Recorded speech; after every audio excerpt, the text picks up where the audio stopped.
تو ہوں میں بعد چیک کرا گا، توجہ ہے جی، میں نا ایڈے پیار والی گل، ایڈی محبت والی گل، اللہ کی قسم مول پہ گیا۔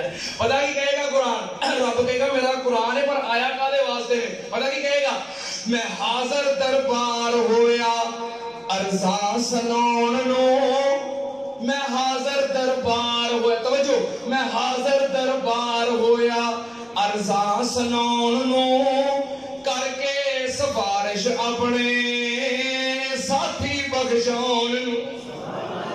میں حاضر دربار ہویا ارزاں سنون نو، کر کے سفارش اپنے ساتھی بخشون نو، جنہاں نے چھڑیا نیند سوکھ دی سون نو، ساری ساری رات میرے نال لنگائی۔ جو قرآن سفارشی بن جائے گا، اللہ میں سفارش کر رہے ہیں، انہاں دنیا تے میرے نال وفا کیتی ہے، میرے تو بغیر انہاں دا ایک دن بھی نہیں سی لنگدا، اللہ جو میں وفا کرنی ہے، میں انہاں نوں لے کے جنت جانا ہے۔ جو قرآن سفارش کرے گا، نبی پاک نے فرمایا اللہ قرآن دی سفارش نو قبول کر دے گا۔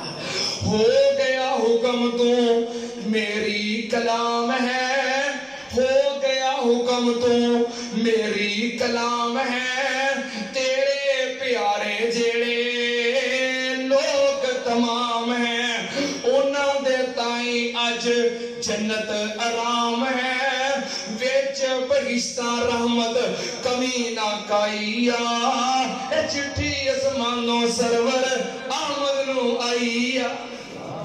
پڑھو گے نا اس تو بعد قرآن؟ قرآن پاک پڑھنا رب دی سنت ہے، جبریل دی سنت ہے، نبی پاک دی سنت ہے، صحابہ تابعین اہل بیت امہات المومنین آل رسول تمام نیکاں پاکاں دی سنت ہے۔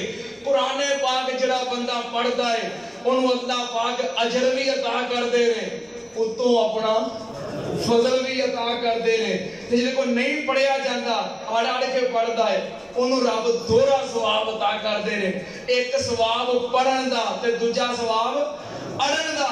تے جڑا بندہ قرآن نال یاری لائی رکھدا ہے، محبت پائی رکھدا ہے، قیامت والے دن قرآن او دا سفارشی بن جائے گا تے نال باؤں پھڑ کے جنت وچ لے کے جائے گا۔ اللہ پاک سانو اس سفارش دے حقدار بنائے، اللہ سانو قرآن پڑھن والا بنا، قرآن سنن والا بنا، قرآن سمجھن والا بنا، قرآن بیان کرنے والا بنا، اللہ سانو سارے قرآن تے عمل کرنے والا بنا۔